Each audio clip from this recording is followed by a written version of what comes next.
अस्सलाम वालेकुम। हमारी आज की कहानी का नाम है बदला और इसकी राइटर है ज़ारा हंजरा। मामा जान, सब कुछ ख़त्म हो गया है, कुछ भी नहीं बचा। मेरा घर उजड़ गया मामा, मैं बर्बाद हो गई। रुवील रोती पीटती आई थी और माँ से लिपट कर पागलों की तरह चला रही थी। बुखलाई सी रुमाना के जहन में किसी अनहोनी के हो जाने के खदशे ने सर उठाया था। क्या हुआ मेरी बच्ची?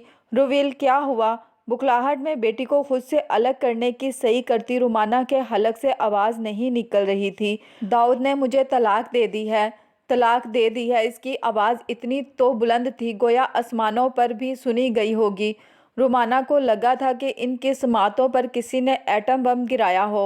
इतने ज़ोर का धमाका समात मफलूज हो गई और बसारत भी छिन गई। कुछ पल के लिए तो रुमाना को वाकई ही ना कुछ सुनाई दिया ना समझाई। सारा मंजर ही धुंधला गया। सहन का बड़ा गेट पूरा खुला था। कुछ आदमी अंदर दाखिल हुए थे। पीछे एक ट्रक से सामान लदा हुआ। रुमेल धप से सोफे पर गिर गई। रुमाना लड़खड़ाती हुई लाउंज के दरवाजे पर आई थी। मिनटों में तमाम सहन फर्नीचर से भर गया था।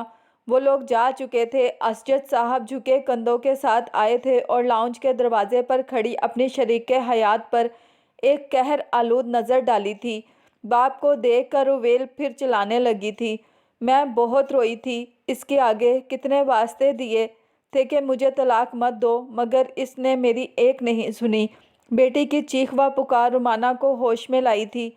सब कुछ वाजिया हो गया था। इनकी तमाम तदबीरें जो उन्होंने अपनी बच्ची का घर बसाने के लिए आजमाई थी, सब बेकार और रायगा गई थी। बेटी की खूबसूरती भी काम ना आई। इसकी आला यूनिवर्सिटी की हासिल करदा डिग्री भी फेल ठहरी और माल व दौलत भी बेटी का घराना ना बचा सके। कितना मान था उन्हें अपनी बेटी की खूबसूरती पर, जहानत पर, तालीम, दौलत और ख़ुद अपनी ज़ात पर कि जिसने हमेशा जो सोचा वो कर दिखाया, जो चाहा पा लिया। उन्हें लगता था सारी दुनिया इनकी मुट्ठी में है। वो अपनी अकल इस्तेमाल करें और जिससे चाहें जो भी फ़ायदा उठाएं। मायका हो या ससुराल, भाई हो या देवर, हर जगह इनकी शेज़ोरियाँ चलती थी। इनका शातिर जहन हर जगह कारीगर साबित होता था। लेकिन अब ऐसा क्या हो गया था? सब कुछ उलट पलट सा गया था। जिस जगह दूसरों की तबाही का सामान किया जाता था, वो घर खुद ही तबाही की नज़र हो गया था। जहाँ दूसरों की बर्बादी पर कहके गूंजे थे, वो जगह अब मातम कदा बन गई थी। ये सब क्या हो रहा है असजद? आपने खामोशी से बेटी को उजड़ते देख लिया। वो शोहर का गिरेबान पकड़कर रो रही थी। बेटे का दुख कम था जो जालिमों ने मेरी बेटी को माँ ना बनने की इतनी बड़ी सज़ा दे दी। ये सारे दुख देखने से पहले मैं मर क्यों नहीं गई? मेरे अल्लाह, तुझे भी मुझ पर तरस नहीं आया? मेरी मासूम बच्ची उजड़ गई। वो ज़ारो कतार रो रही थी। सदमे की शिद्दत से इनकी हालत गैर हो रही थी। एक नज़र अपनी ज़िंदगी पर डालो रुमाना बेगम, तो तुम्हें याद आएगा कि तुमने लोगों की हंसती बसती ज़िंदगियों में कैसे दुख भरे थे। और अब जो कुछ तुम्हारे साथ हुआ है वो तुम्हारे बद का नतीजा है और यकीनन इसे मखाफाते अमल कहते हैं। रुमाना उन औरतों में थी जिन्हें मैका और ससुराल दोनों जगह में मुस्तहकिम हैसियत हासिल थी। माँ बाप के घर बड़ी बेटी और ससुराल में बड़ी बहू, यानी कुदरत ने इसे हुक्मरानी का खूब मौका फराहम किया था। शोहर बहुत शरीफ अल नफ्स थे। उन्होंने घर के तमाम तर अख्तियारात बीवी को सौंप दिए थे क्योंकि बाज़ाहिर वो एक सुघड़ और अक्लमंद औरत थी। मगर इनका असली चेहरा तो असजद को बड़ी देर बाद नज़र आया था, जब अहमद, इनके छोटे भाई की दुल्हन, घर आई थी। पहले पहल तो वो देवर की शादी को यकसर नज़रअंदाज किए हुए थी। सास ससुर भी अल्लाह को प्यारे हो गए थे। नंदे भी कुछ सादा लूह थी और रहती भी इतनी दूर थी कि कई कई महीने मैके ना झांकती। मगर भाई की शादी को लेकर जब नंदे फिक्रमंद हुई तो रुमाना ने बड़ी चालाकी से ये बेड़ा अपने सर ले लिया और एक जगह देवर का रिश्ता तय करवा दिया। यूँ सबकी नज़रों में भी अच्छी हो गई। सैरिश तवक्का से ज़्यादा सुघड़, सलीका शार, खुशगुफ्तार और मामला फ़हम साबित हुई, जिसने जल्द ही सब लोगों के दिलों में घर कर लिया। इसने शादी में आई नंदों को ज़बरदस्ती कुछ दिन रोक लिया और तमाम घरेलू अमूर भी पेश पेश थी। रुमाना को ये गवारा न था कि 100 नंदों के जाने के बाद उन्होंने सहरिश को हर काम से दस्तबरदार करते हुए सिर्फ इसके कमरे की हद तक महदूद कर दिया।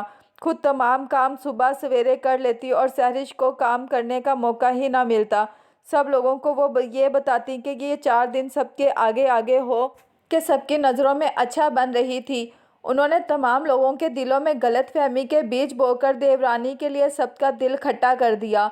2 साल तक जब अहमद की औलाद ना हुई तो रुमाना के दिल में खुशफहमी ने सर उठाया। ज़बरदस्ती देवरानी को डॉक्टर के यहाँ ले गई। ये सहरिश की बदनसीबी थी कि डॉक्टर ने इसका मुआयना करके बताया कि इसके मां बनने का इम्कान 10% है। इलाज कराने से मुमकिन है कुछ बेहतरी आ जाए। रुमाना के हाथ इसकी कमज़ोरी आ गई। उन्होंने इसे बांझ मनहूस कह कर देवर का दिल भी इससे खट्टा कर दिया और नंदों को भी उकसाया कि भाई की दूसरी शादी कर दें। सहरिश और अहमद के दरमियान झगड़े बढ़ने लगे और एक दिन अहमद ने गुस्सा में आकर इसे तलाक दे दी। रोती पीटती सहरिश ने अहमद के हाथ जोड़े वास्ते दिए, मगर भाभी की शय पर इसने बेचारी सहरिश की कोई फरियाद ना सुनी। उन्होंने देवर का दोबारा रिश्ता करने में कोई जल्दी ना की और इसी तरह 2 साल गुजर गए। अहमद को ब्लड कैंसर हुआ और तशखीस के 2 माह बाद वो चल बसा। यूँ रुमाना का हर रास्ता साफ और खुला था।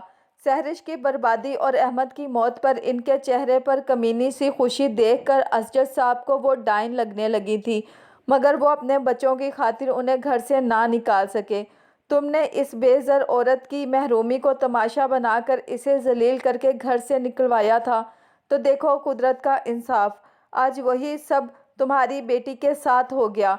तुम मेरे भाई को बेनाम व निशान देखना चाहती थी और तुम्हारी नहूसत से वो बेनाम व निशान हो गया और फिर अल्लाह ने तुम्हारा बेटा तुमसे छीन कर तुम्हें बेवारिस कर दिया। देख लो रुमाना बेगम, तुमने एक कमीनी सी खुशी और हर चीज़ पर अपनी मलकियत हासिल करने के लिए किसी का घर बर्बाद किया था, तो आज तुम्हारे साथ भी बिल्कुल वही हुआ है। दरहकीकत तुम एक डायन हो जिसकी वजह से इस घर में तबाही आई और आज भी तुम्हारे अमाल का नतीजा मेरी औलाद की तबाही है। असजद के लबों पर बड़ी तल्ख मुस्कुराहट थी जबकि आंखों में नमी थी और रुमाना ने अपना अंजाम इस दुनिया में ही देख लिया था। इंसान जब किसी को बिला वजह दुख देता है तो फिर कुछ वक्त के बाद भूल जाता है और ख़ुद को बहुत रास्तबाज समझना शुरू कर देता है, लेकिन एक ज़ात ऐसी है जो अपने बंदों के साथ हुई ज़्यादती कभी नहीं भूलती।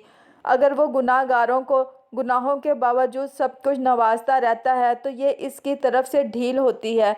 वो सब कुछ देकर आजमाता है कि भला इंसान कैसे इसकी दी हुई चीज़ों को इस्तेमाल करता है। अगर वो अपनी ताकत और मर्तबे को किसी कमज़ोर को गिराने में सर्फ कर देता है, अपनी दौलत को दूसरों की बर्बादी के लिए इस्तेमाल करता है, तो फिर एक दिन वो इसकी रस्सी खींच लेता है और इसकी गिरफ्त से बचने के लिए ना अकल काम आती है, ना शक्ल, ना दौलत, ना हैसियत। जिसने जैसा बोया होता है वैसी ही फसल तैयार हो जाती है।